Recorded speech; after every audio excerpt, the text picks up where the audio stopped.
લોકસભા ચૂંટણીને લઈ હજીરા વિસ્તારમાં પોલીસ દ્વારા ફૂટ પેટ્રોલિંગ કરવામાં આવી હતી, જેને લઈ અસામાજિક તત્વોમાં ફફડાટ જોવા મળ્યો હતો।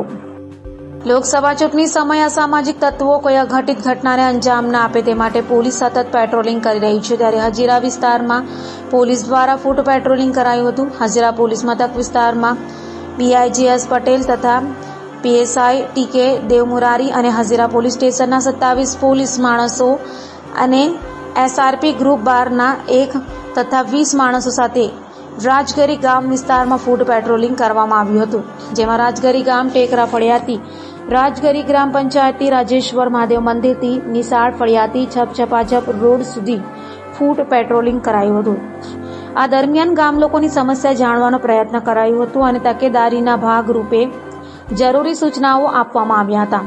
તે SPC તથા સાયબર ક્રાઇમ અંગેની પત્રિકાઓની વહેંચણી કરવામાં આવી હતી, તેમજ ફૂટ પેટ્રોલિંગ દરમિયાન રૂટમાં આવતા એક હિસ્ટ્રી સીટર તેમજ એક MCR ચેક કરાયા હતા।